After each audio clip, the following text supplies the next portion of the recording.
Alright, obviously that was a very silly video, I guess you could say. And hopefully soon I'll be showing how to actually put together a computer and maybe actually starting it up to show that it works. And I do know a lot about computers, more than this, you know. All of the RAM in here is DDR2. I have a lot of it, as you can see. Let me just take out these hard drives. Oh, actually, today's going to be a double upload, because there's just so much news. I can actually say that now, because I am going to be uploading 2 videos, so I already have by the time this video's out. And you're watching it. Ow.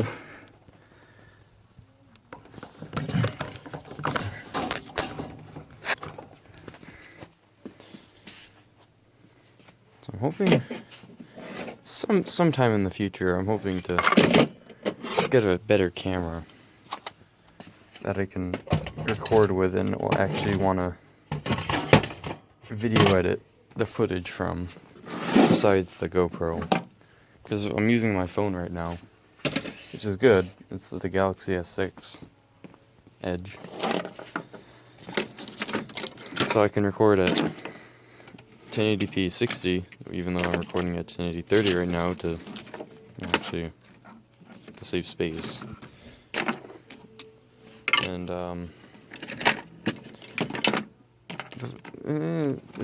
it could be better. It's not like professional. That's why I just record the videos and then, well, most of the time I just record videos with it and then directly upload them to YouTube, because I'm too lazy to video edit them, and they upload just fine from my phone, so I don't feel the need to video edit.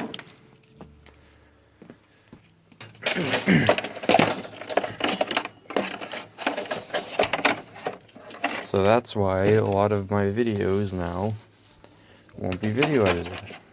Maybe when I get a better computer, I'll actually want to video edit, because rendering will be faster, and everything will be faster, and maybe I won't have to deal with the blue screens that happen now, even though they weren't for the past 3 weeks after I reinstalled the new hard drive and reinstalled Windows. And it worked pretty well, but now I think it's going back to the blue screen every time you leave it idling mode, which is good. Especially when you want to get things done, you kind of just have to turn it off and then wait for 10 minutes before turning it back on again. Otherwise it won't work, and you'll have to wait longer. Which is fun.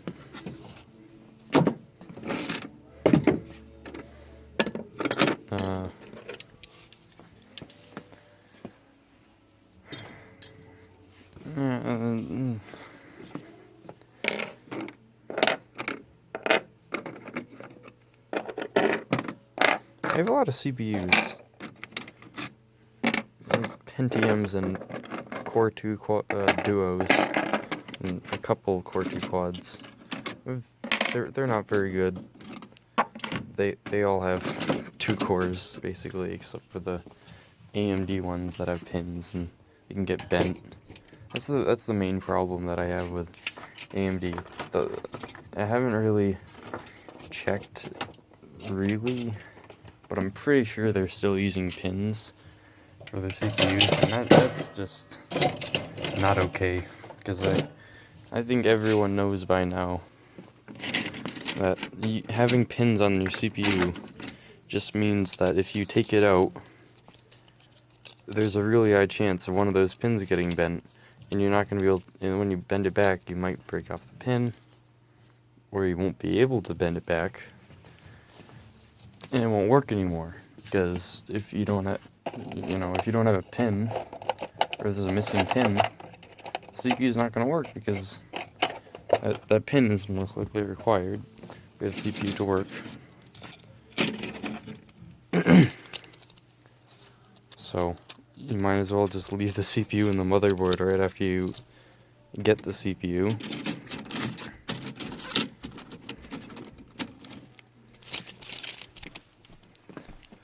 So yeah.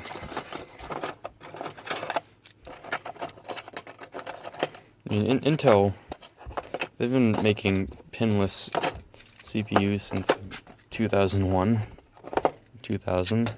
So why don't they just...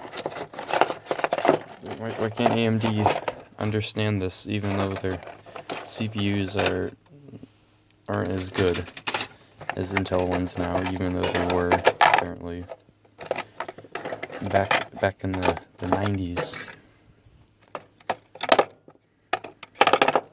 Which is probably why people still think that AMD CPUs are better today, even though they're not. Just like how some people think that consoles are faster than PCs, even though they're not. Although they once were at one point.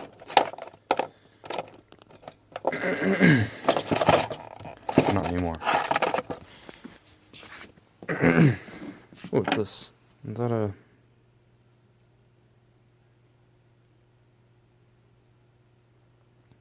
Pentium? 2.7 gigahertz. Does it say year? Oh, 2009. Alright, that's a newer CPU that I have.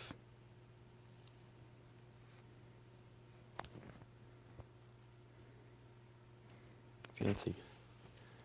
And unlike these, this one's more of a rectangle rather than a square on the pinless part of it, which is cool. Maybe it'll go in this one. Actually, no, it won't, because this one is LGA. Crap. That's probably not good. Hope it's not a good CPU. Unless it's fine. Yeah, it'll probably be fine. I have a lot of CPUs.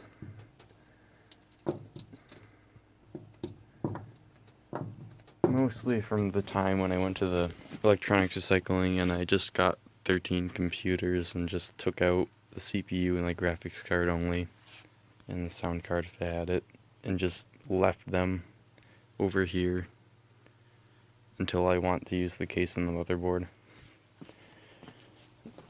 So right now they're basically power supply and motherboard holders in a convenient box that can be stored off in the corner somewhere. I've tested some of the computers and they either turn on and then turn off after a few seconds, or they go into the BIOS and won't boot from a USB drive, meaning that I won't be able to install an operating system on them if I put a hard drive in it. I mean, I could burn a DVD, install it on a CD, because, why not? But I don't have a lot of DVDs, and I don't want to install a 32-bit operating system on my limited DVDs just to use a computer that has DDR2 RAM or DDR RAM. It just seems kind of like a waste, I guess, of a DVD.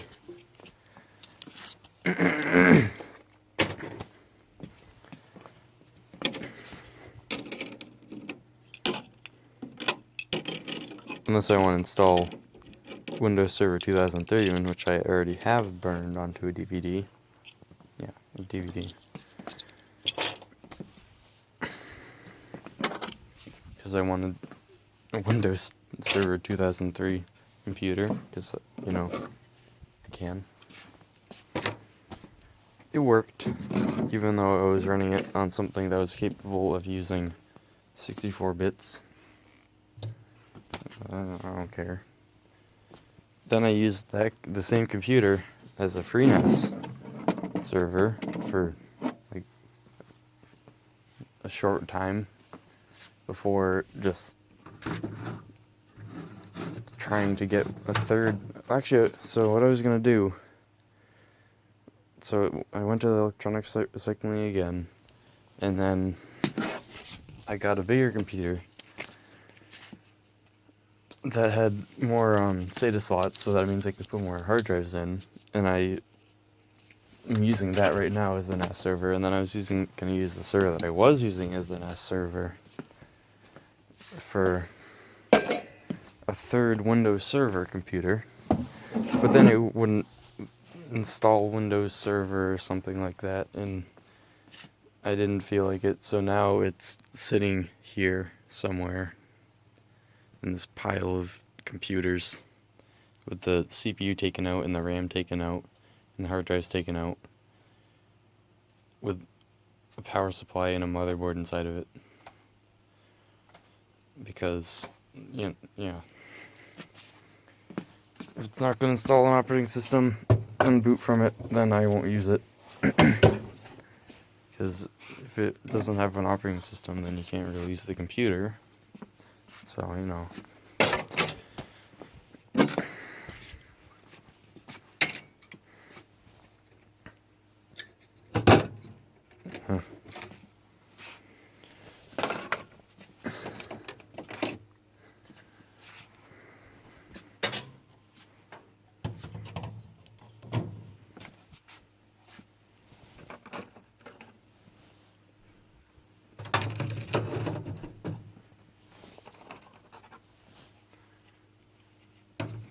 So when I do get a better computer, I'm gonna use the computer that I'm using right now as a main computer, as the main server, because it has like 16 gigabytes of RAM and all that. You use it for virtualization maybe. 3 Windows servers, a small domain network. It sounds cool. And that, oh, as you can see, that's the cleanup of my amazing computer. All the memories.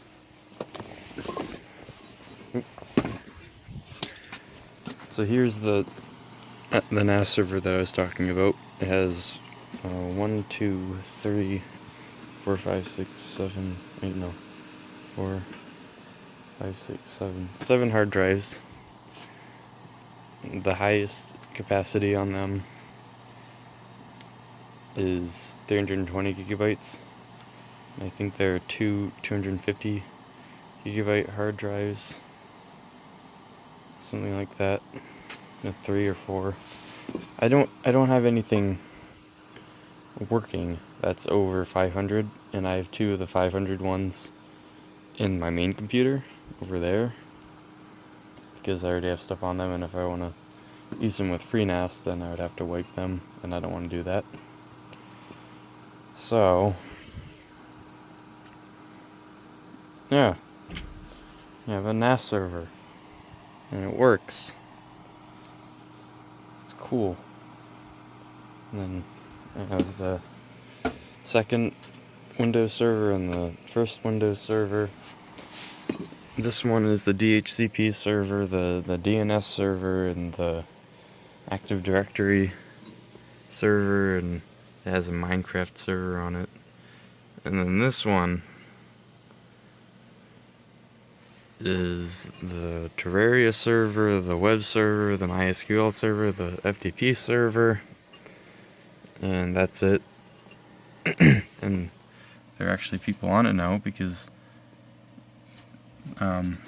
Nick Studios actually uploaded or released a version of T-Shock that works with Terraria 1.3.4, even though it's experimental.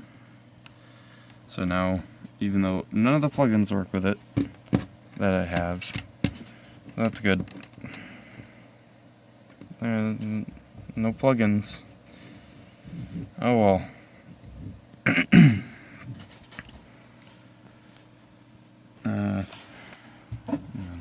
I'm gonna show you all the subdomains I have, or the virtual hosts.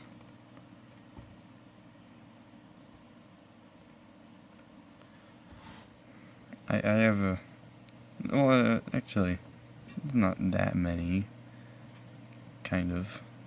I mean, it's all just, most of them are universe things, like, so there's the universe, and there's the antiverse, and then there's the lasagnaverse, and then there's the ultraverse, and then there's the superverse, and the subverse, and the extraverse, and xenoverse, verboverse, and the multiverse, transverse, and yeah, lots of verses. And it ends right about here. This line. That's where the verses end. So yeah. It's cool. Not really. We've got servers and computer that now never really did work, and now it works even worse. And the only thing that is keeping me sane is the hope that I'll get a new graphics card for Christmas. Because I think, however weird this sounds, I think it's the graphics card that's in here, the GT520, that's actually making this computer crash periodically. Because I put a NVIDIA 9800 GT in here, and it booted up fine after a blue screen. So, even though it makes no sense, I think it's the graphics card that's doing this somehow. So maybe if I got a good graphics card in here, even though it's PCIe 2.0, I think, I could check right now. No, it won't say. Maybe. Let's see.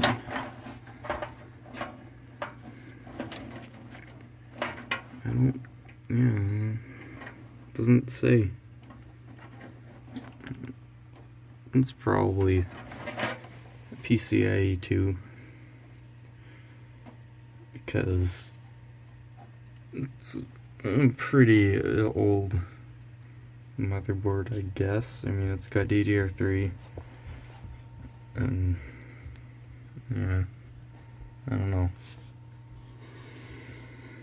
One way to find out if the graphics card isn't as good as it should be, then I'll know. I've probably already said this in previous videos, but it's got an AMD Athlon 64 something. I don't know, I don't really care about AMD CPUs. I've got an AMD Athlon something, 2.8 gigahertz,